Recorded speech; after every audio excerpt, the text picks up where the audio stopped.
नमस्कार, स्वागत है अहाँ सबके आर्ट सखी में। आइ देवउठान अछि। आइ देवउठानक अरिपन बतायब तऽ चलू शुरू करै छी। जेना कि अहाँ सबके पता अछि, अजुका अरिपन भगवतीके पीढ़ीसँ लऽ कऽ आओर अङ्गना धरि बनै छै। तऽ भगवतीके पीढ़ी लग अष्टदल अरिपन बनै छनि और अङ्गनामे चतुशंख अरिपन बनै छनि और तकरा एहि कमलक फूलसँ जोड़ल जाइ छै। तऽ एहिठाम भगवतीके पीढ़ी लगमे हम अष्टदल अरिपन बना देलियनि हँ। अष्टदल अरिपन बनबैके विधि अहाँ सब हमर पिछला वीडियोमे देख सकै छी। सुखरातिके अरिपन अछि, गाबा संक्रांतिके अरिपन अछि, ओहि सबमे हम अष्टदल अरिपनके विधि बतेने छी। तऽ आउ देखाबै छी। एतयसँ शुरू भेल भगवतीके पीढ़ीसँ और इएह लड़ी अङ्गना धरि तक जायत। अङ्गनामे आबि गेल छी तऽ ई लड़ी आबि गेलै अङ्गना। एखन आब हम एहिठाम चतुशंख अरिपन बनायब।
एकर चारू दिस एना बुनका पड़त।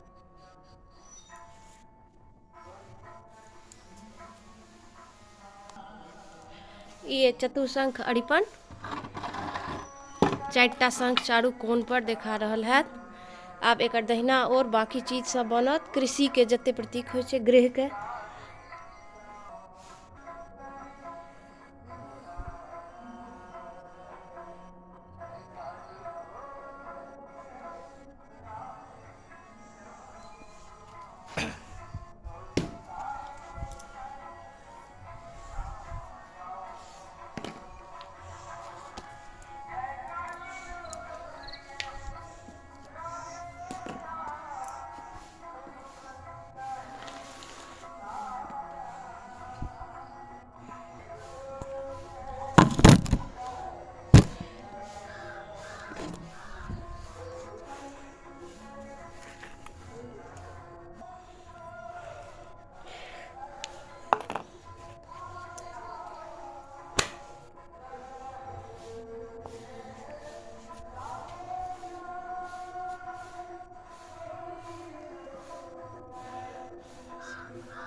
हम्म।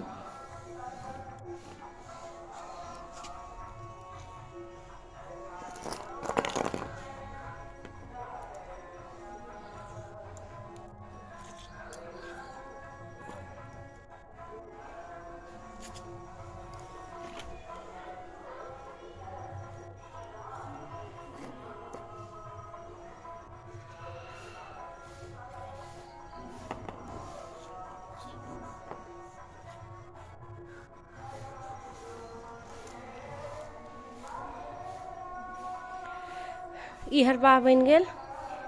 हुनका गमछा नहीं दिलियन। पिठार से बनेनाइ बहुत मुश्किल छै, बहुत स्थिर से बनबऽ पड़ै छै। एक हाथ से वीडियो बनाओ और एक हाथ से अरिपन बनाओ तऽ कनी दिक्कत छै। तेँ तथापि अहाँ सब अरिपन देखी बुझी, ओहि दुआरे हम कोशिश केलहुँ। पसंद आबे तऽ लाइक जरूर कऽ देब, कमेंट करब अगर किछु और अहाँ सबके अरिपन देखेबाक हुए तऽ, और बेसी पसंद आबे तऽ शेयर कऽ देब अपन दोस्त सबके बीच। मिथिलांचल के जते दोस्त छथि जिनका सबके जानकारी नहीं छनि तिनका सबके बीच। तऽ ई हरबा बनि गेला, हर हरबा हर पालो के संग। आब बनबै छी चिड़िया।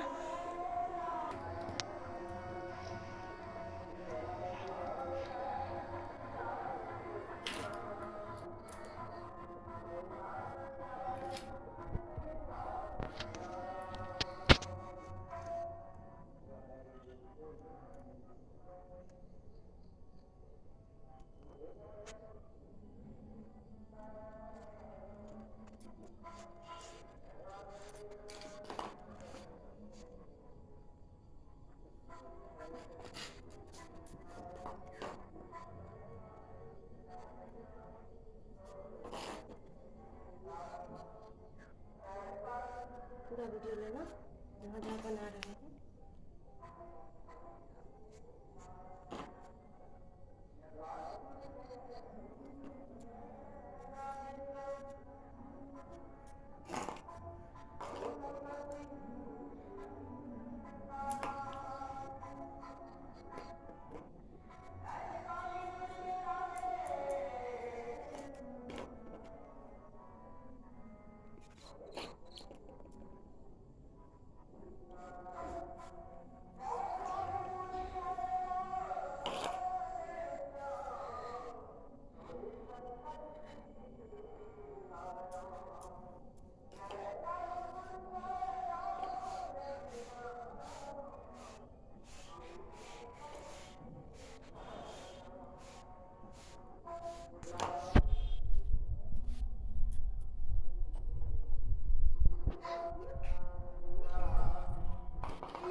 चिड़िया बनि गेल। चिड़ियाके घगड़ाके लेल जगह कम छलै हमरा अङ्गनामे, तऽ ताहि दुआरे ई सुखायत तहन और बढ़िआँसँ नजर आयत।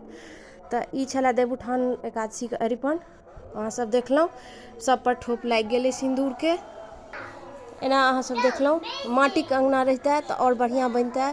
चूँकि सीमेंटके बहुत खुरदुरा अङ्गना अछि तऽ कनी दिक्कत भेल। कोनो बात नहि, हमर उद्देश्य छलै अहाँ सबके बतेनाइ। तऽ एना अछि चतुशंख अरिपन, और ओकर दहिन कातमे ई सब अरिपन एना पड़त।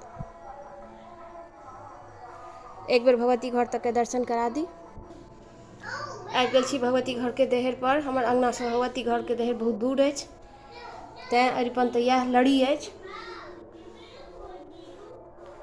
ई भऽ गेल। एना आब एहिठाम धूप दीप जरत, पीढ़ी पर अरिपन दऽ कऽ तहन कलश राखल जायत। और बहुत जे विधि विधान होइ छै भगवती घर करैके आब एखनसँ शुरू भऽ जायत। ताहि दुआरे अगर अहाँ सबके पसन्द आयल हुए तऽ प्लीज लाइक कऽ देब आ शेयर करब बहुत नीक लागल हुए तऽ। अगर कोनो तरहक कमेंट हुए अहाँ सबके किछु कहबाक हुए तऽ अहाँ कऽ सकै छी। तऽ ओहि दुआरे अहाँ सबके वीडियो देखैके लेल बहुत बहुत धन्यवाद।